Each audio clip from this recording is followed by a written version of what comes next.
夏之秋，你以为躲进这钢铁森林，我就找不到你了吗？男人的身影从阴影中走出。我翻过3座大山，走过你走过的所有路。今天，要么你跟我回去，要么我就在这座城市，陪你一起疯。我叫夏之秋，民俗学研究生。为了论文，我闯入湘西深处，那个地图上找不到的月亮寨。老人说，月亮寨的山里住着蛊，可那蛊不是虫，不是毒，是山神种进人心里的念，一旦动情，便在难解。我见到阿离的那天，他正赤着上身站在瀑布下，水声轰鸣像山林的呼吸，阳光穿透繁茂枝叶，细碎地洒在他蜜色的脊背上，水珠沿着肩线滑落，每一寸肌肉的起伏都透着原始的张力，像一头正在休憩的豹子，安静却危险。汉人女孩看够了就过来帮我拿衣服。她没回头，声音清冷如泉水。我愣在原地，看着她从潭水中站起，水珠顺着胸膛滑落，没入腰间轻步。她走向我，夺过我手中的相机。你想拍我可以，但你得拿东西来换。阿离把我带到他的吊脚楼里，他说要我帮他晾晒草药，那是寨子里最安静的午后，阳光暖得让人发懒。我蹲在竹席前，笨拙地分辨龙骨草与月见花。笨，他不知何时坐到了我身后，他伸出手，从后方缚住我的手背，宽大的掌心带着温度，指引着我拨开草药。他的胸膛贴近我的背，我能感受到他心脏有力的跳动，这叫千元草。月亮寨的人说，它能编出情信，也能编出蛊。我手心出汗，呼吸微促。编给谁看？他停下动作，下巴轻轻抵在我的肩窝，那双眸子深邃的，像要将我吸进去。编给那个闯进心里的贼看。那一刻，药香似乎都变成了迷雾。我回头，正好撞上他的视线，两人的唇瓣只差几毫米。他眼底闪过挣扎，最后只是重重呼出一口气，猛地起身，转身跳下阁楼。他在逃避，也在引诱。苗家的月亮节前夕，女孩们都要去溪边洗发。阿离那天没去采药，而是带着一罐亲手熬制的药油，等在溪边。坐下，他拍了拍身旁的青石。我乖乖坐下。他挽起袖子，修长的手指插入我的发丝，动作极柔，像怕惊碎什么，指腹轻轻按压穴位，那种温柔几乎要将人溺死在溪水里。头发太干了，一定是没吃过山里的果子。他低低笑着，从怀里掏出一串精致银铃，系在我的发带上。这叫寻音铃，在山里只要铃声响，我就能找到你。他看着我的眼睛，像一场永不醒来的梦。夏之秋，如果你一直不走，这铃铛我就帮你带一辈子。他停顿很久，语气微颤。但如果你想走，铃碎路断，那就是我的命。月亮节前一个深夜，阿离敲开我的房门，他没有拿灯，月光落在他清冷的侧脸上，像山雾覆着一层薄霜。他对我做了个虚的手势，随后不由分说地拉起我的手，带着我避开巡逻的寨民，穿过沉睡的吊脚楼。夜色很深，山林像一头静默的兽。我们一路向后山走去，穿过一道挂满紫色老藤的石缝后，眼前的景象让我彻底屏住了呼吸。那是一口隐藏在溶洞深处的神泉，四周飞舞着成千上万只幽蓝的光点。老人说，那不是萤火虫，是山林的灯，每一盏都照着一个无法离开的名字。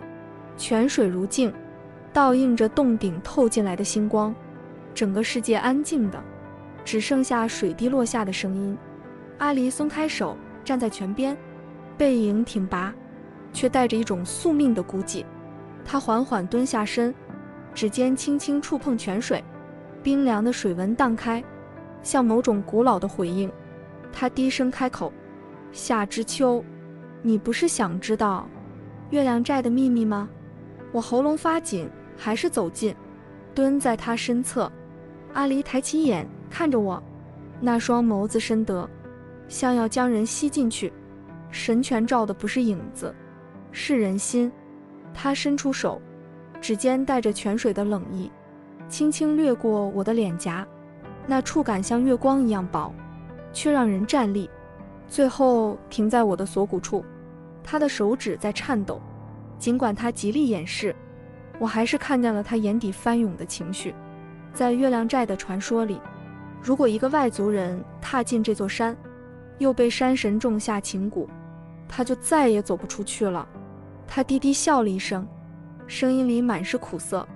我带你来这里，可我却不敢留下些什么。他靠近一点，呼吸里带着神泉的冷冽气息。我好想留你，可我舍不得你疼。那一刻，万千山灵灯在我们周围飞舞，泉水倒映着星光，也倒映着我们之间无法跨越的距离。我抬头，正好撞进他的视线，两人的呼吸只差一线。他眼底闪过挣扎，最终他只是紧紧握住我的手，一遍又一遍，用苗语轻声呢喃着我的名字，那种想触碰却收回的极限暧昧，比任何吻都更让人沉沦。就在情愫最浓烈时，我的手机收到噩耗：傅病危，速回。我没时间等待，只能草草写下：傅病重，我必须走，等我。我把纸条压在我们共同晒药的竹席下。那晚暴雨太大，纸条在泥水中烂成浆糊。阿离凌晨赶回时，整间吊脚楼被雨淋透，他看不见一个字。他捏碎了寻音铃，银色碎片割破掌心，血流了一地。他却感觉不到疼，因为他的心已经在那场雨里彻底冷了。半年后，京城，我以为自己已经走出了那座山，可我错了。有些蛊不在山里，在心里。那天是一场高端谷物拍卖会，灯光璀璨，香槟与笑声交错。我站在人群里，像一个不属于这里的影子，直到主持人报出那个名字：沈氏集团总裁沈黎先生。我的血液在那一瞬间冻结。沈黎，阿离，他真的走出了大山。我抬头，男人站在2楼的贵宾席，黑色西装，气场锋利。